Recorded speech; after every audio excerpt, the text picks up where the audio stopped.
قرآن بھی تو کتاب ہے. جب اللہ نے اسے کتاب کہا ہے تو اس کتاب کا عنوان کیا ہے؟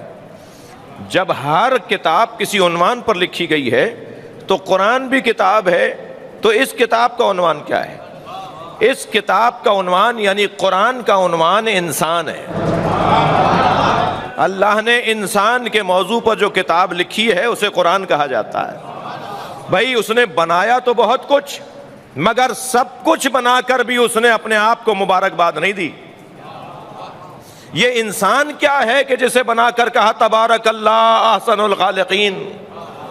خود اللہ اپنے آپ کو مبارکباد دے رہا ہے کہ تو بہترین مخلوق کا خالق ہو گیا. انسان سے بڑھ کر کوئی مخلوق نہیں ہے. انسان تمام مخلوقات میں اشرف اور اعلیٰ اور افضل ہے، اور تمام مخلوقات پر حاکم اور ناظر ہے. مگر عجیب سا رنگ ہے کہ بطخ کا بچہ تو انڈے سے نکل کر تیرنے لگے، مرغی کا بچہ تو انڈے سے نکل کے دوڑنے لگے، مچھلی کا بچہ تو فوراً تیرنے لگے، مگر یہ انسان کا بچہ 2 سال بعد بھی نہیں چلتا. یہ انسان کا بچہ 3 سال کے بعد بھی پورے جملے نہیں بول پاتا. جسے اشرف بنایا تھا اسے پیدائشی طور پر وہ سارے کمالات دے دیتا. اللہ نے پیدائشی طور پر نہ انسان کے بچے کو چلنا سکھایا، جو بطخ کے بچے کو چلنا سکھا سکتا تھا وہ انسان کو بھی سکھا سکتا تھا. اچھا قرآن مجید میں 2 مثالیں اس نے دے دیں کہ بچے بول بھی سکتے ہیں. ایک حضرت عیسیٰ ہیں جو بول رہے ہیں، ایک زلیخا کی بہن کا بچہ ہے جو حضرت یوسف پہ جب الزام آیا تو گود میں لیٹا بچہ بول رہا تھا. حضرت عیسیٰ کو تو آپ کہہ دیجئے کہ معصوم تھے، وہ زلیخا کی بہن کا بچہ تو معصوم نہیں تھا. تو اتنا مان لو کہ اگر قادر چاہے تو بچے کو زبان دے سکتا ہے، مگر اس نے ہر بچے کو زبان نہ دی، اس نے ہر بچے کو زبان نہیں دی. اس کا مطلب یہ ہے کہ اللہ چاہتا یہ ہے کہ بچہ محتاج ہو جائے والدین کا، اور والدین کا محتاج اسے اس لیے بنا دیا تاکہ والدین کو تربیت کی ذمہ داری دی جا سکے. یہ حیوان کا بچہ نہیں ہے.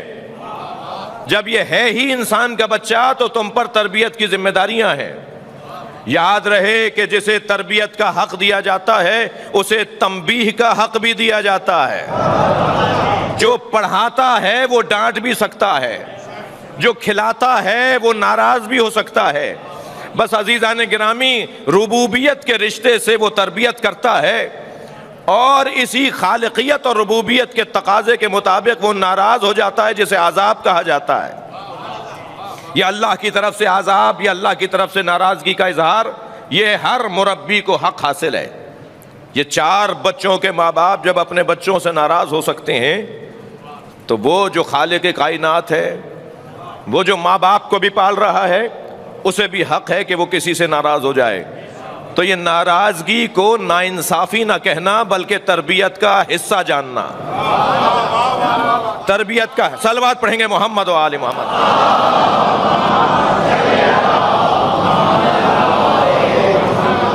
مربی کو حق حاصل ہے کہ وہ تنبیہ بھی کرتا ہوا نظر آئے.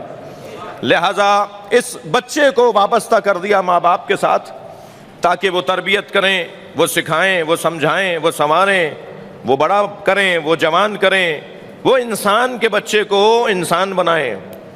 بھائی 2 ہی بچے اچھے کا نعرہ اسلام کا نہیں ہے. تربیت کر سکتے ہو تو شاید 10 بھی کم ہیں، اور اگر آدمی کو انسان نہیں بنا سکتے تو شاید 1 بھی زیادہ ہے. خبردار 2 ہی بچے اچھے کا نعرہ نہ لگائیے گا، اس لیے کہ ابو طالب کے 4تھے بیٹے کو علی کہتے ہیں.